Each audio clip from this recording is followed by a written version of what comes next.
안녕하세요. 2025년 10월 25일자 216번째 마켓 코멘트 앤 트레이딩 팁스를 시작하겠습니다. 오늘도 CL, ES, NQ, 비트코인, 이더리움 순으로 진행하겠습니다. 그러면 CL 차트 보실까요? CL이고요. 네, 지난주 여기까지 진행이 됐었죠. 그래서 이렇게 하락을 하고 시작해서 월요일, 화요일만 해도 그렇게 캐치업을 하지 못하는 상황이었는데, 그럼에도 불구하고 화요일 저녁, 수요일부터 러시아에 대한 미국의 제재가 굉장히 강하게 들어갈 거라는 이야기가 나왔죠. 그러면서 상승을 했습니다. 57 중반대에서 시작을 했으니까 $5 이상 올라갔다고 봐야 돼요. 6달러? 6달러 정도 올라간 거죠. 이틀 만에. 그리고 나서 이제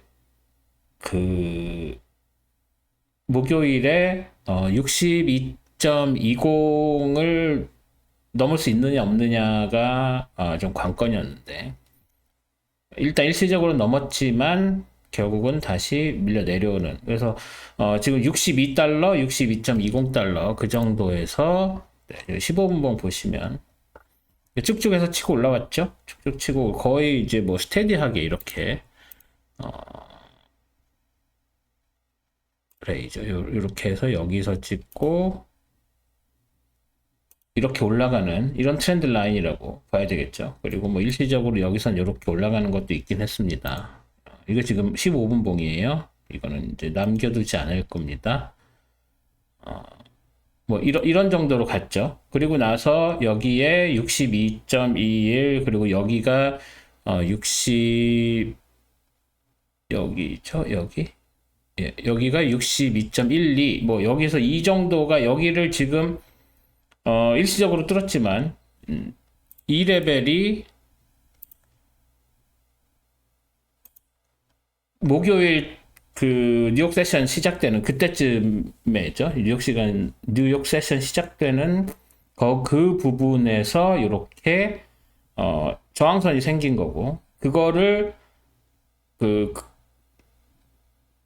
금요일날 오전이라고 해야 되겠죠. 익스체인지 시간에는 금요일날 새벽에 뚫지를 못하고 아시아 세션에서, 그래서 여기 런던 세션에서 올라서 이게 뚫리는구나, 62.43 라인까지 닿았구나. 그래서 여기서 저항을 받고 밀려 내려왔다가 결국은 여기를 극복 못하고 다시 주저앉아서 61.45까지 내려온 그런 상황으로 이해를 하시면 될 것 같습니다. 그래서 지금 15분봉에서 어떤 식으로 일이 벌어졌는지 보실 수 있고요. 얘네들은 지울게요. 그리고 그래서 다시 일봉으로 가면, 그래서 지금 그런 상황이기 때문에 일단은 한 풀이 꺾였다고 보시는 게 맞고, 61.45 레벨, 이 레벨이 지금 저항선처럼 작용을 했죠. 62.43이 저항선, 여기 밑에 이게 지지선으로 작용을 했는데, 이 지지선을 지킬 수 있을 것인가?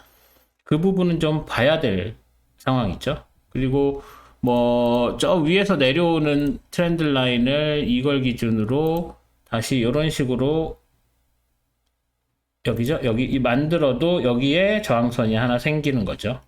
그래서 지금 여기 4개에 있는 것, 전주에 여기 이 다운 트렌드 라인을 극복하고 더 내려오면서 56.39 라인에서 지지받고 지지받은 상황으로 월화가 진행이 됐다가 매크로 때문에 6달러, 5달러 치솟 샀고, 5달러 치솟은 상황에서 이제 저항받고 62.43에서 저항을 받고 밀려 내려왔다.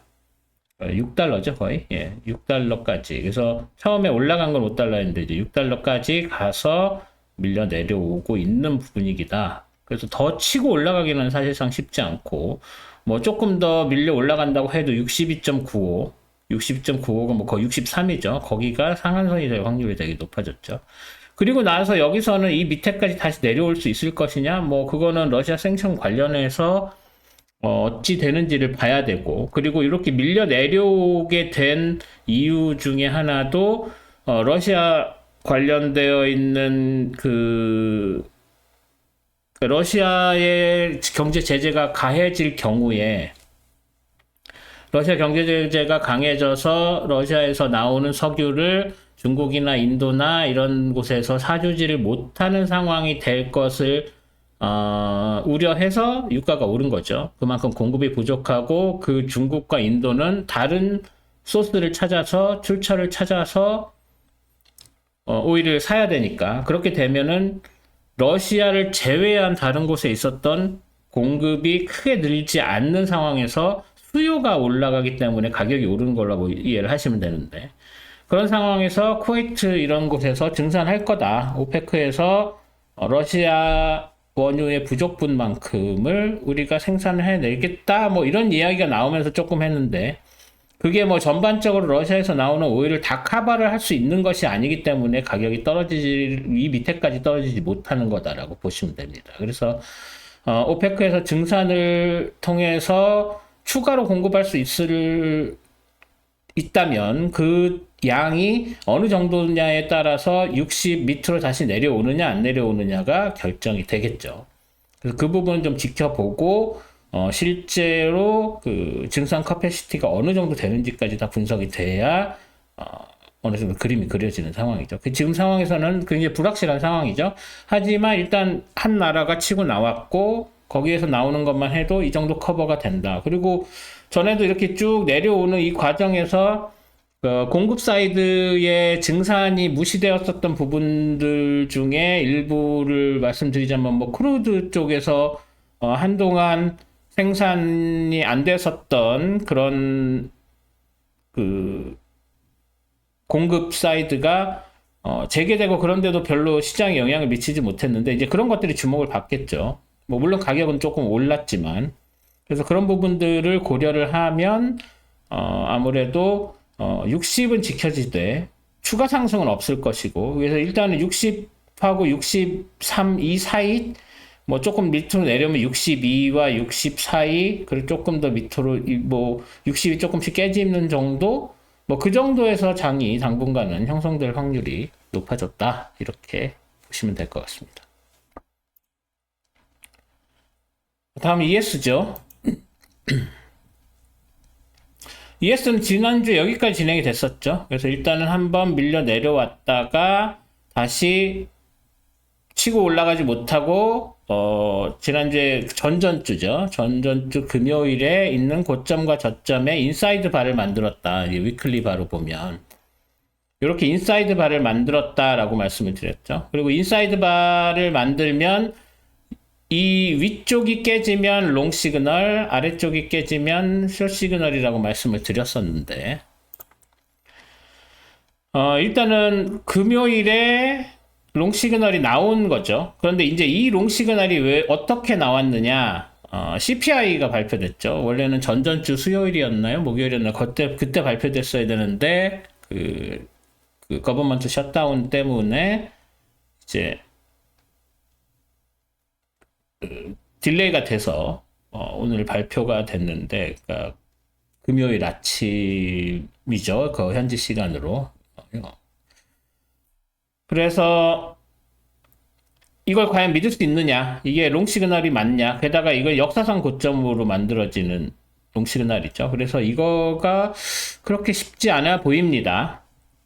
일단 월, 화, 수, 목은 굉장히 특히 화요일 보시면 이게 ES 움직임 맞나? 지수 움직임 맞나? 싶을 정도로 뭐 그 전에도 뭐 작은 것들이 있긴 했습니다만 그거는 이게 내려오고 올라가는 과정에서 조금 그 데일리 볼라틸리티가 작은 거였지 뭐 요런 거 가끔씩 하나 있습니다. 이렇게 왜 안 움직이지? 왜 주식시장 안 움직이지 하는 그런 게 다시 나타났었죠. 그리고 나서 올라가고 여기서 더 올라가야 되나 말아야 되나 도지도 만들면서 볼라틸리티로 작았다가 떨어졌고 그래서 이 6696.75 여기 지지받고 여기서 지지받고 하면서 이 위쪽은 뭐 여기 딱히 저항선은 없었죠. 그런데도 치고 올라가지 못하는 분위기였었다가 금요일에 CPI 발표되면서 일단은 치고 올라갔는데, 자, 보시죠.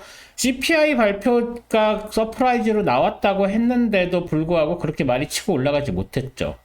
그 이유는 뭐냐? CPI의 예상치가 3.1이었는데 3.0 정도로 나오는 거고, 그래서 기대치보다는 적게 나와서, 안 그래도 CPI가 인플레이션을 나타내는 지수이기 때문에 인플레이션이 그 기대치보다 적게 나왔다는 의미는 있습니다. 하지만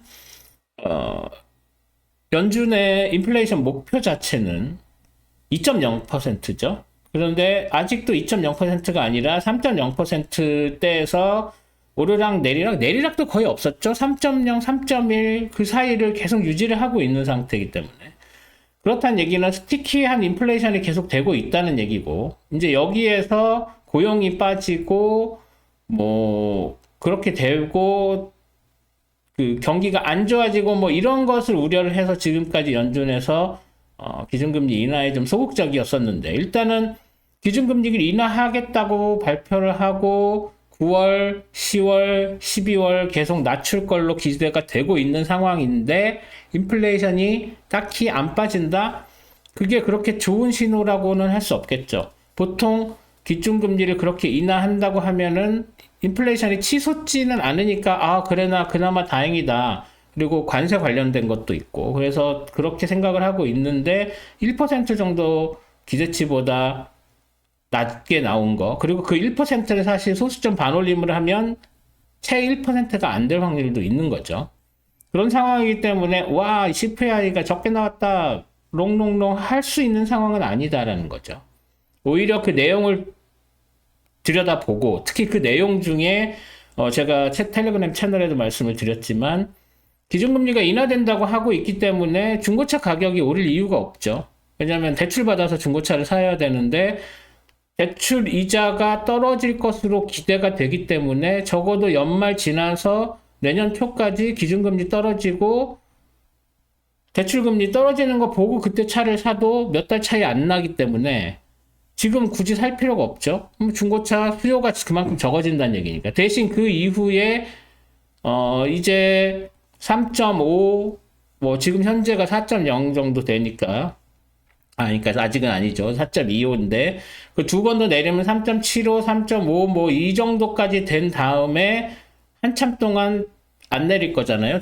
내년에 그 계획대로 한다고 해도 뭐 두 번 연달아 더 내린다고 해서 3.75가 된다고 해도 3.75에서 1년 내내 하나 내려서 연말에 3.5% 정도라고 하면 내년에 기준금리가 인하가 되는 기조로 간다고 해도 그렇게 팍팍 내리는 분위기가 아니면 대출금리 몇 달 참았다가 자동차 사면 되는 거잖아요.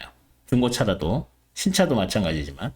그래서 그런 부분들을 고려를 하면 그래서 그 중고차 가격이 계속 오르고 있다가 지금 빠졌단 말이죠. 그것 때문에 그 영향이 제일 컸다고 보는데, 그리고 의외로 퓨얼이라든지 그런 에너지 섹터도 좀 세게 나왔는 편인데 그게 계속 플러스 마이너스 하면서 큰 그 퍼센티지로 영향을 주고 있어서, 그래서 CPI가 쉽게 떨어지지 않는 상황이기 때문에, 그래서 그런 부분들을 고려를 하면 지금 CPI가 서프라이즈를 비트했다고 해도 서프라이즈로 나온 거죠. 서프라이즈로 나왔다고 해도 그렇게 환호할 수 있을 만한 상황은 또 아닌 거죠. 하지만 내린 건 내린 거니까, 그래서 딱 그만큼이 요만큼 올랐다라고 생각을 하시면 될 것 같습니다. 그리고 이런 거에 관련된 거는 제가 강연 때 말씀을 드릴 수가 있을 것 같습니다. 그래서 강연 신청 많이 해주세요. 그래서 ES는 그래서 여기가 상한선, 뭐 더 오를 수 있겠죠. 더 오르면 그 오르는 이유는 뭐 다른 이유가 되겠죠. 기준금리 내지는 뭐 인플레이션 관련된 것은 아닐 것이고, 여기에서 뭐 중국이랑 협상이 잘 됐다 그럼 또 막 날아가겠죠. 그리고 또 AI에 또 무슨 어느 회사에서 투자를 한다 그럼 또 날아가겠죠.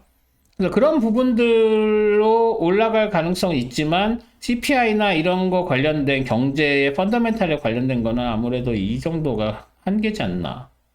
그래서 이 더 위쪽으로 올라가는 이게 지금 굉장히 오래된 트렌드 라인 중에 하나인데 거기에서 정확히 저항을 받은 상황이고 이게 그렇게 강한 놈이라고 보기엔 조금 애매해서 이렇게 아주 오래된 트렌드 라인에도 저항을 받았다는 얘기는 이 상승세가 그렇게 강하지 않다는 얘기로 해석을 해야 된다고 봤을 때 다음 주는 이 아래쪽에서 다시 얘를 새로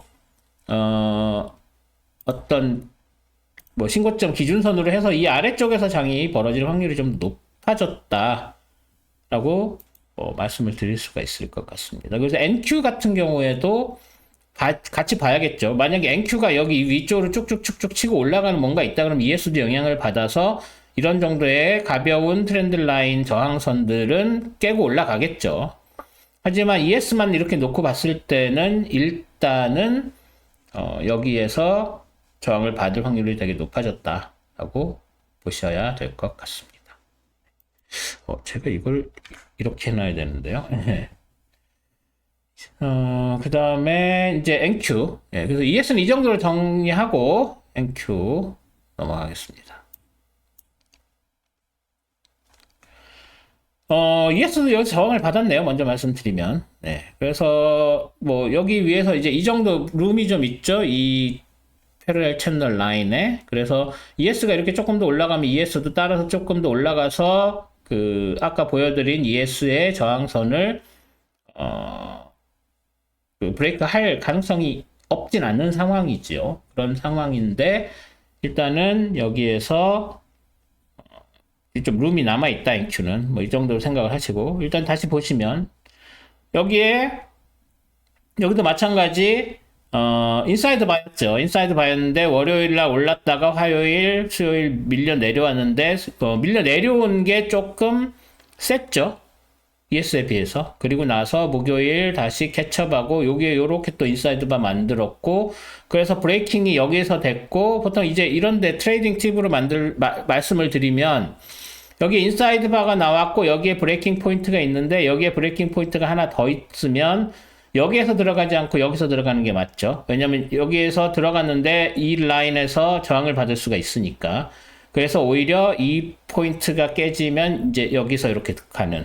그래서 인사이드 바는 이 두 개로 만들어졌지만 그 전에 굉장히 눈에 띄는 전고점이 있으면 이 전고점으로 살짝 요만큼만 올려서 여기에서 롱을 하겠죠. 그래서 롱을 여기서 하면 꽤 많이 벌었겠네요. 그래서 이런 식으로 트레이딩을 하시면 됩니다. 물론 여기 인사이드 바가 있지만 작은 인사이드 바가 있으면 여기서 미리 들어가는 것도 상관이 없겠죠. 그래서 여기에서 들어가는 이건 그냥 트레이딩 팁이고요. 그래서 월화수 이렇게 다시 월요일 고점 아래쪽으로 밀리고 있었다가 CPI로 치고 올라간 상황. 그 정도로 보시면 되고 아까 말씀드렸던 것처럼 일단 이 밑에서 올라오는 되게 중요해 보이는 트렌드 라인에서 저항선에서 저항을 받은 상황이죠. 이거는 은근히 센 저항선입니다. 이 저항선에서 저항을 받았고 그럼에도 불구하고 조금 더 치고 올라갈 여지가 있다면 이 패러렐 채널의 상한선 정도라고 봐야 되겠다. 그렇게 말씀을 드릴 수가 있습니다.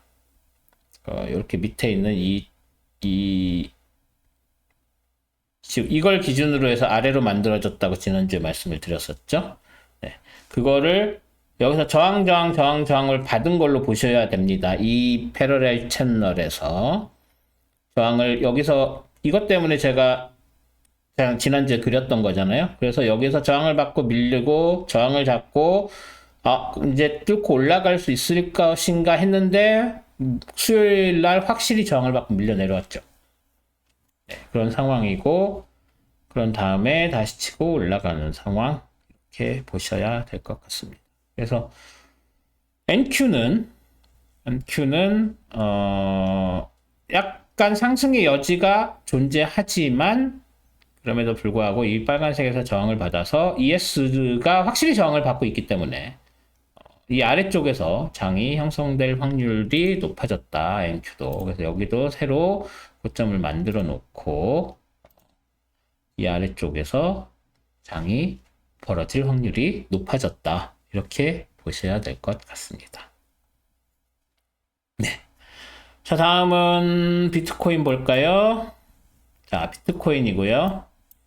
비트코인은 토요일, 일요일이 있죠. 그래서 토요일에 지난주 여기까지 해서 하락하는 것까지 보여드렸고, 그리고 나서 이 밑에 내려오게 되더라도 이 밑에 있는 이 라인들이 중요하다라고 말씀을 드렸고, 더 내려오면은 파란색 이렇게 됐는데 더 내려오지는 않았네요. 그쵸?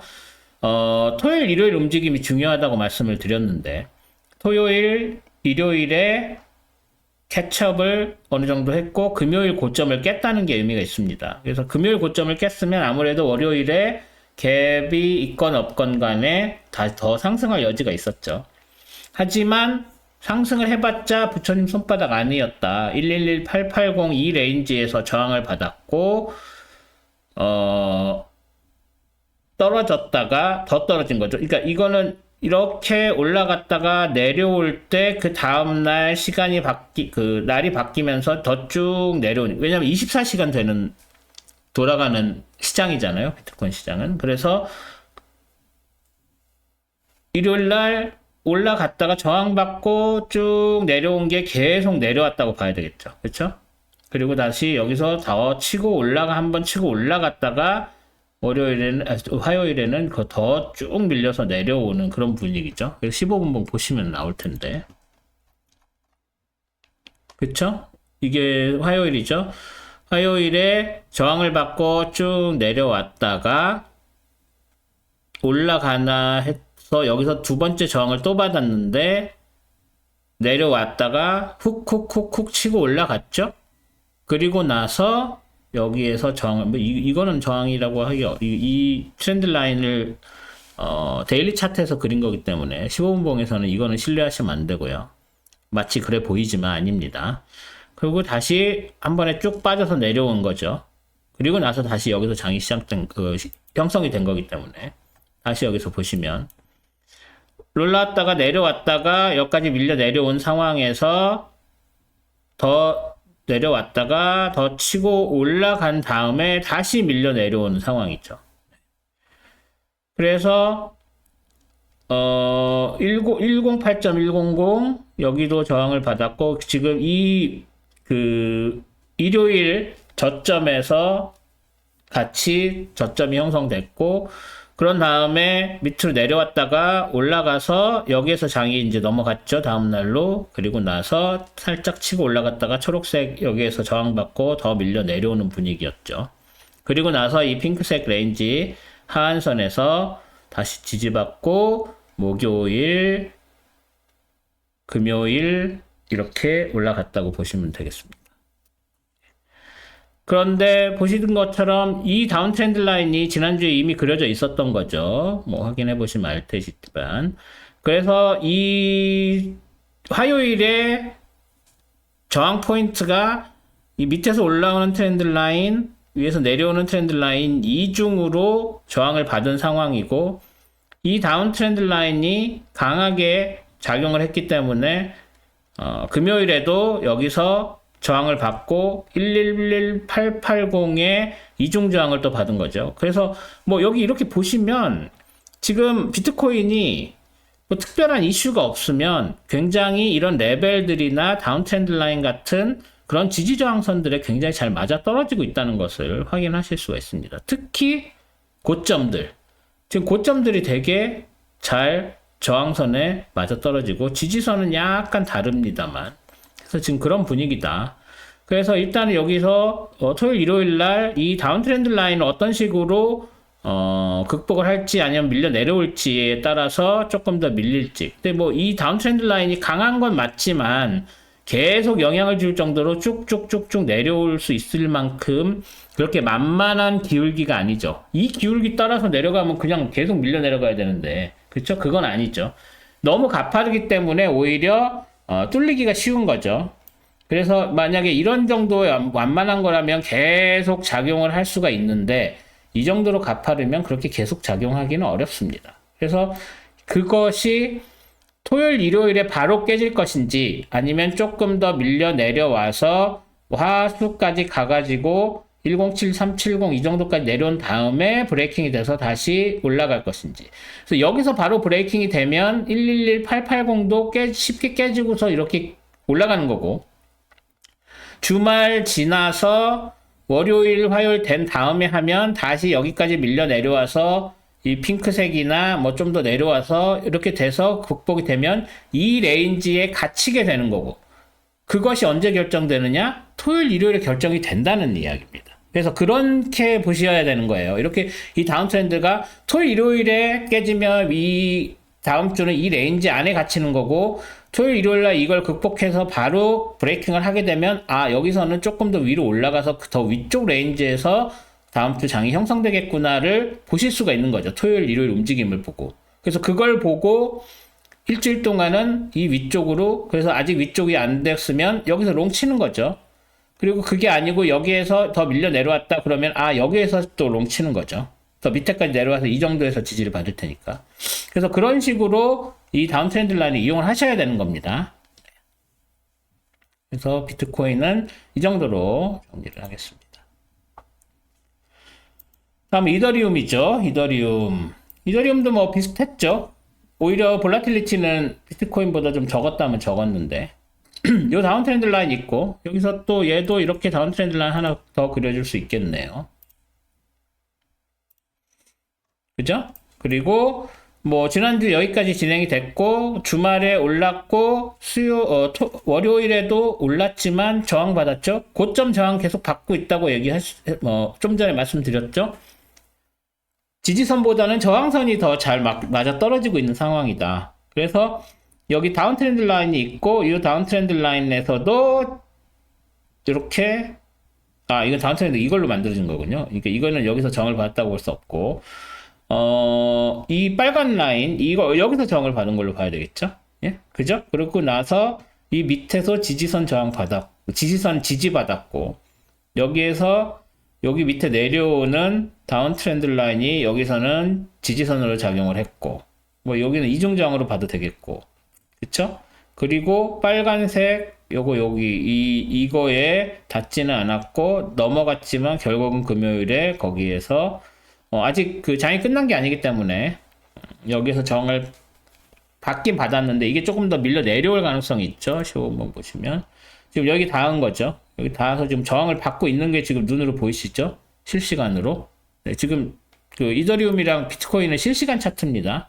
제가 이걸 만들고 있는 이 시점에서 뭐 여기 보시면 이게 그 UTC-4가 되면은 여기는 지금 이거 뉴욕 시간 기준인데, 뉴욕 시간 기준이 아니고 UTC에 장이 넘어가니까 그 비트코인이나 이더리움은 그 영국 그리니치 민 타임 UTC 유니버셜 타임이죠. 그 세계 표준시라고 하는 그거에서 넘어가기 때문에 조금 더 이제 여기서 저항을 받고 살짝 밀려 내려갈 가능성이 좀 있는 거죠. 지금 현재 이 녹화를 하고 있는 이 상황에서, 그죠?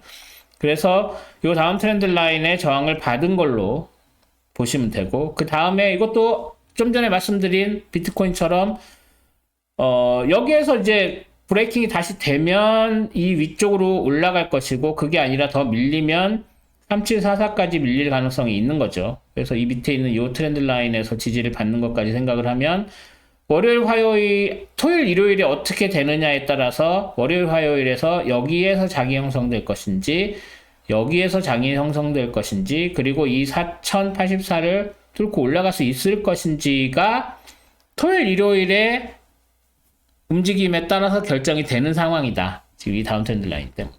그래서 그렇게 토요일, 일요일 장을 관찰하시고, 뭐 일요일 저녁이나 UTC 기준입니다. 일요일 저녁이나 월요일 아침에 트레이딩을 하시면 되는 그런 상황이다 라고 말씀을 드릴 수가 있겠습니다. 이더리움도 이렇게 마치고요. 네. 제가 한국에 있으면서 장을 잘 못 보고 있어요. 솔직히 말씀드리면. 그래서 그렇기 때문에 좀 중간중간에 도움이 되는 그런 코멘트 이런 것들을 잘 못 드리고 있습니다. 네, 그런 게 있으면 그걸 좀 잘 활용을 하시고 제가 텔레그램 채널을 조금 더 자주 올릴 텐데 그렇게 하지 못하고 있는 상황이고 또 제가 한국에 와가지고 치과 치료를 받는 바람에 이를 몇 개 뺐어요. 그래가지고 발음이 좀 새서 좀 듣기 불편하셨을 수가 있는데 어떻게 제가 좀 방법을 뭐 여기 어떻게 막든지 해서 방법을 찾아서 발음이 새는 걸 좀 막아보도록 하겠습니다. 듣기 불편하셨으면 제가 사과드리고요. 네, 그래서 아마 11월 15일에는 아예 안 될 거고 토요일에 아침에 방송을 만들고 영국으로 가는 게 좀 힘들어서 그때는 아마 영국에 도착해서 일요일에 몰아서 방송을 만들든지 해야 될 텐데 그때까지는 토요일 아침에 일찍 와서 이렇게 방송을 만들도록 하겠습니다. 그리고 다음 주에 레이트 시즌이 있죠. 레이트 시즌이 뭐 오늘 토요일에 금요일이죠. 그러니까 토요일 새벽, 금요일 밤이었죠. 예, 제가 CPI 텔레그램 채널에 올렸는데 CPI 나오고 다음 주에 레이트 시즌 있고 합니다. 그래서 레이트 시즌 있으면 아무래도 장이 좀 출렁출렁하죠. 그래서 레이트 시즌 있고 그 다음에 그 다음 주에 있죠. 논팜은. 네, 그래서 그런 부분들을 다음 주, 다다음 주 지나면 아무래도 또 윤곽이 어떤 식으로 장이 갈지 윤곽이 좀 나올 거로 기대가 되고 네, 그렇습니다. 그래서 다음 주 트레이딩은 매크로를 조금 더 이번 주보다 보셔야 될 것 같고요.